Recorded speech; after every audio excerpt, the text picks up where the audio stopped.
Hello everyone. So here we are going to discuss about chapter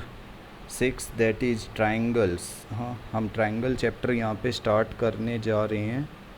triangles और triangle chapter देखो यहाँ पे जो 10th क्लास में हमारे पास ट्रायंगल चैप्टर है, इस चैप्टर में ना बेसिकली हमें पढ़ना है सिमिलैरिटी के बारे में। जैसे हमने 9th स्टैंडर्ड में जब पढ़ा था तो हमने पढ़ा था कॉन्ग्रेंस के बारे में। कॉन्ग्रेंस में तुम लोगों ने देखा था कि अगर हमारे पास दो ट्रायंगल या कोई भी दो फिगर अगर हम बात करते हैं और वो कॉन्ग्रेंट हम लोगों को प्रूव करना है तो उसमें होना क्या चाहिए कि उनका साइज,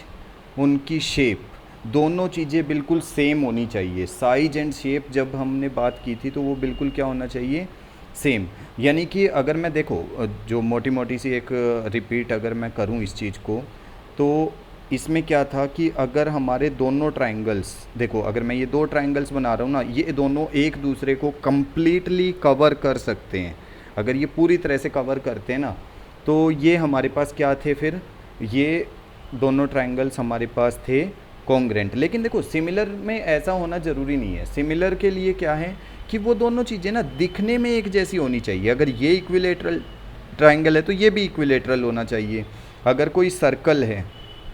या कोई स्क्वायर है, एक रेक्टेंगल है, तो ये दूसरे रेक्टेंगल के साथ सिमिलर होएगा, ठीक है, क्योंकि ये दिखने में एक जैसे हैं। Both are rectangles. उसमें हमें ये मैटर नहीं करता है कि उसकी जो शेप है वो एक दूसरे को कवर करे। किसमें? जिसमें हम सिमिलरिटी की बात कर रहे हैं, ठीक है। बस सिमिलरिटी में तुम लोगों को क्या ध्यान रखना है, सिमिलरिटी में ध्यान ये रखना है कि सिमिलर करते वक्त जो हमारा ये कवर करता है, मतलब जो एंगल्स हैं ना, वो सारे एंगल्स जो हैं वो इक्वल होने चाहिए। ऐसा ना हो कि इसमें जो एक एंगल है, मान लो यहाँ पे तुम एक एंगल ले रहे हो, ये एंगल ले लिया तुमने 60 डिग्री, ठीक है, ये वाला 60 ले लिया, उसके बाद और ये वाला ले लिया 70 और ये 50, ठीक है, ऐसे कर लिया 60 70 50। और जो दूसरी फिगर है तुम्हारी उसमें तुमने क्या किया, उसमें तुमने एक एंगल 40 डिग्री बना दिया। तो अब देखो ये वहीं पे गड़बड़ हो जाएगा मामला। मतलब देखो मैंने बोला कि फिगर साइज में सेम हो या ना हो, फिगर साइज में सेम हो या ना हो, बट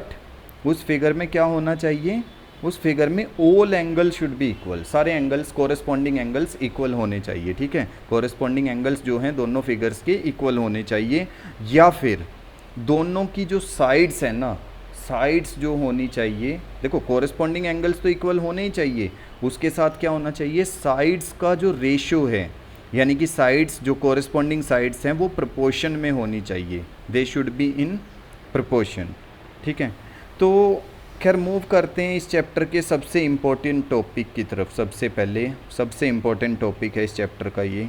जो मैं यहाँ पे एक्सप्लेन करने जा रहा हूँ, that is BPT theorem, Thales theorem हम इसी को बोलते हैं। BPT means basic proportionality theorem.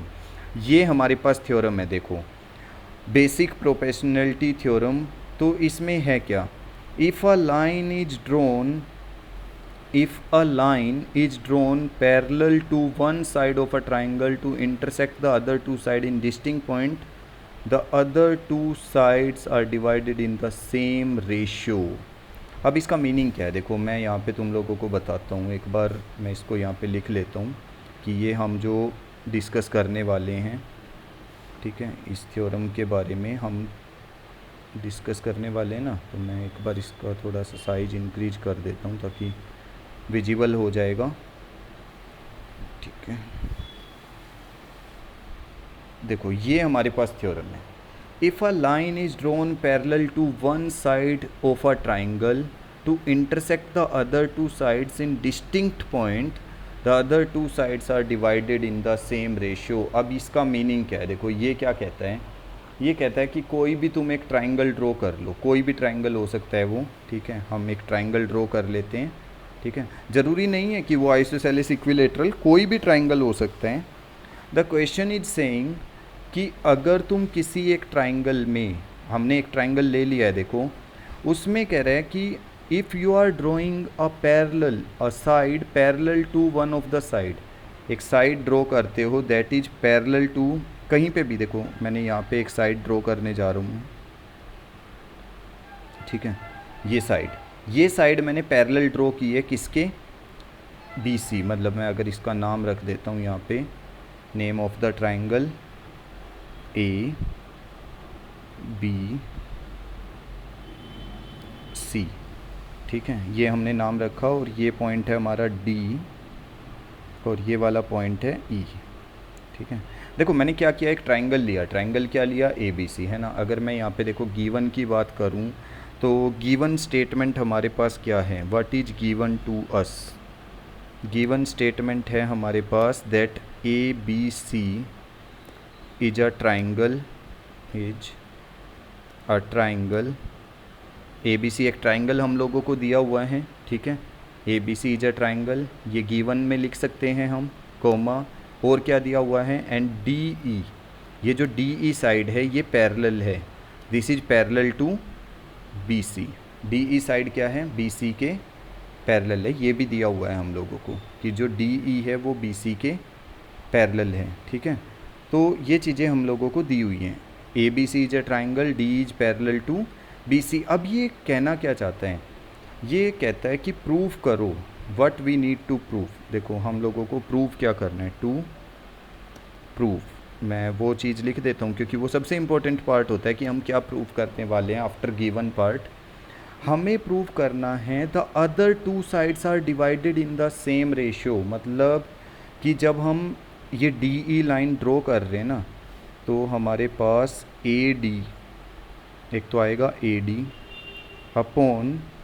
D B, देखो ये वाला चेक कर लो, A D upon D B, मैं यहाँ पे लिख देता हूँ D B will be equal to, ये किसके इक्वल आएगा, ए ई अपॉन ई सी, ए ई अपॉन ई सी, ये इक्वल आएगा ए ई अपॉन ई सी के, चेक कर लो, A D upon D B will be equal to A E upon E C, ये prove करना है। अब देखो ये प्रूव करने के लिए हमें करना पड़ेगा थोड़ा सा कंस्ट्रक्शन, अब मैं यहाँ पे करने जा रहा हूँ कंस्ट्रक्शन। अब कंस्ट्रक्शन में देखो मैं क्या लिखने वाला हूँ, कंस्ट्रक्शन में हम क्या लिखने वाले हैं, हम दो परपेंडिकुलर ड्रॉ करेंगे। परपेंडिकुलर क्या ड्रॉ कर रहे हैं, देखो मैं यहाँ से डी पॉइंट से, ठीक है, ये जो डी पॉइंट है ना, इस डी पॉइंट से एक परपेंडिकुलर ड्रॉ कर रहा हूँ ऑन ए सी, और इस ई पॉइंट से भी एक परपेंडिकुलर मैं ड्रॉ कर रहा हूँ ऑन ए बी, ठीक है, एंड ज्वाइन कर रहा हूँ बी ई को और सी डी को। देख लो ये सारा कंस्ट्रक्शन में लिखेंगे, तो कंस्ट्रक्शन में तुम लोग क्या लिखने वाले हो, देखो कंस्ट्रक्शन में लिखेंगे दैट ड्रॉ डी, इसका नाम रख दो कुछ M, perpendicular to A B and E N, तो यहाँ पे लिख दो, देखो डी एम हमने लिया परपेंडिकुलर किसके ऊपर, A C, A C, and E N, E N perpendicular to A B, A B के ऊपर ई एन परपेंडिकुलर लिया, देख लो डी एम इसके ऊपर, ई एन ए बी के ऊपर। और क्या किया है हमने साथ में, साथ में हमने किया है ज्वाइन, ज्वाइन किसको किया है, join A sorry B E को, B E and C D, C D, देखो ये ज्वाइन कर दिया, ये सारा ना हमने कंस्ट्रक्शन में किया है, डी एम परपेंडिकुलर लिया ए सी पे, ई एन परपेंडिकुलर लिया ए बी पे, और ज्वाइन कर दिया है किसको, बी ई और सी डी को। अब देखो प्रूफ करते हैं, प्रूफ। अब एक चीज़ ध्यान देना, देखो सबसे पहले मैं बात कर रहा हूँ area of triangle A D E की, area of triangle A D E, check कर लो हमारा ट्राइंगल ए डी ई कौन सा है, देखो ये ए, ये डी, ये ई, ए डी ई दिख गया होगा। तो area of triangle, area of triangle A D ई, ठीक है, area of triangle A D E upon, देखो कौन सा ट्राइंगल लिया मैंने, ए डी ई, ये वाला ए डी ई, और दूसरा ले रहा हूँ मैं ट्राइंगल ये वाला, कौन से वाला, बी डी ई, देखो area of triangle, area of triangle, which one I am taking now, B D E, तो यहाँ पे लिख देता हूँ बी डी ई, ठीक है। अब ये ट्राइंगल ले रहे हैं हम, area of triangle A D E, area of triangle B D E equal to, देख लो ना एरिया ऑफ ट्राइंगल क्या होता है, हाफ इनटू बेस, देखो क्या है ए डी, बेस है ए डी, और हाइट क्या है, हाइट है ई एन, हाइट क्या है ई एन, देखो base A D, height E N upon half into base क्या है बी डी, इस बार बेस क्या है बी डी, और हाइट क्या है, हाइट है अगेन ई एन, देख लो एक्सटर्नल हाइट है ई एन, तो ई एन से ई एन क्या हो जाएगा कैंसिल, देखो ये ई एन से ये ई एन क्या हो गया है कैंसिल, और हाफ से हाफ भी क्या हो गया है कैंसिल, ये भी कैंसिल। तो अब बचा क्या, A D upon B D, A D upon B D, ये बचा, ये हम फर्स्ट इक्वेशन ले लेंगे, this is our first equation, area of A D E upon area of B D E equal to A D upon B D, ये आ गई हमारी फर्स्ट इक्वेशन। अब दोबारा फिर से हम देखो, अब की बार हमने लिया था कौन से वाला ट्राइंगल का एरिया लिया, बी डी ई, चेक कर लो, देख लो बी डी ई ये वाला। अब मैं एक बार और एरिया ऑफ ए डी ई ले रहा हूँ, एक बार और ले रहा हूँ, एरिया ए डी ई ऊपर ए डी ई, ठीक है, और नीचे मैं लेने वाला हूँ एरिया, एरिया यहाँ पे ले रहे हैं हम, इस बार ले रहे हैं सी ई डी, किसके ए डी ई के साथ, पिछली बार देखो बी डी ई लिया था, इस बार सी ई डी, सी ई डी, फिगर में देख लो बस ध्यान से, कहाँ पे ए ई डी है कहाँ पे सी ई डी है, ठीक है। तो ये क्या बनेगा हाफ इनटू, देखो अब चेक करो बेस क्या है ए ई, इस बार बेस क्या है ए ई, और हाइट क्या है, हाइट चेक कर लो, हाइट क्या है देखो डी एम, हाइट क्या है डी एम, ठीक है। दूसरे वाले का, नीचे वाले का भी देखो check, C E D half into base क्या है, देखो बेस सी ई, सी ई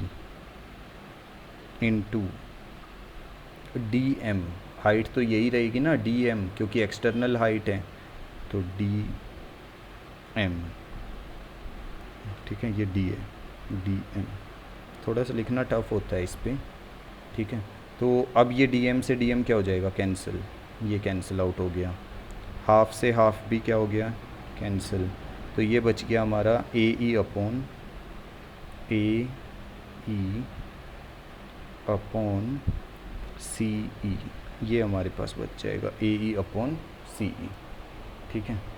अब देखो इसमें एक चीज़ देखो, ए ई अपॉन सी ई, मैं इसको ले लेता हूँ सेकेंड इक्वेशन। देखो एक चीज़, जब हमारे पास फर्स्ट इक्वेशन में था एरिया ए डी ई और इसके साथ था बी डी ई, और ये था area A D E second में और सी ई डी, तो अगर हमारे पास ये बी डी ई और सी ई डी इक्वल हो जाए तो दोनों इक्वेशन क्या हो जाएंगी, सेम हो जाएंगी ना। देख लो बी डी ई और सी ई डी, ऊपर तो ए डी ई है दोनों में, फर्स्ट और सेकंड इक्वेशन में, और हम यहाँ पे लिख सकते हैं, देखो हम ये लिख सकते हैं कि एरिया बी डी ई और area C D E equal हैं, area C D E, area C D E both are equal, ये दोनों एरिया इक्वल हैं, कौन कौन से देख लो, बी डी ई ये वाला एरिया बात कर रहा हूँ मैं, ये वाला, ठीक है, ये पूरा, और ये सी डी ई के इक्वल है, देख लो इस वाले एरिया के। अब ये क्यों इक्वल हैं, तुमने एक थ्योरम पढ़ी होगी क्या, triangles between same parallels and on same base, देख लो दोनों सेम बेस पे हैं, किस पे, डी ई, इस वाले बेस पे हैं सेम पे, और बिटवीन सेम पैरेलल्स हैं, तो दोनों ट्राइंगल्स का एरिया क्या हो गया इक्वल, तो ये आ गई हमारी थर्ड इक्वेशन, ये क्या आ गई थर्ड इक्वेशन, ठीक है। अब from first second and third यहाँ पे डायरेक्ट तुम लोगों को क्या लिखना है, from first second and third, जो 3 इक्वेशन हमने बनाई है ना 1 2 3, वहाँ से अब हम लिख सकते हैं डायरेक्ट, क्या लिख सकते हैं, A D upon B D, A D upon B D is equal to A E upon C E, A E, okay this is A E upon C E. और देखो यही तो प्रूफ करना था, this is what you need to prove, check कर लो, देखो यही प्रूफ करना था, ठीक है। तो बेसिकली ये वाली जो चीज़ है ना, इसको ध्यान रखना है, area of B D E equal to area of C D E, क्यों, because they are on same base and between same parallel, ये जो है सेम बेस पे हैं और बिटवीन सेम पैरेलल्स हैं, ठीक है। तो इस तरह से तुम ये थ्योरम प्रूव कर सकते हो, और बहुत ही इंपॉर्टेंट थ्योरम है, बीपीटी थ्योरम या फिर थेल्स थ्योरम के नाम से आती है पेपर में। इसका पूरा स्टेटमेंट जो है वो तुम लोगों को पता होना चाहिए। If a line is drawn parallel to one side of a triangle to intersect the other two sides in distinct point, the other two sides are divided in the same ratio, okay. तो एक बार इसको करके देख लेना, ठीक है।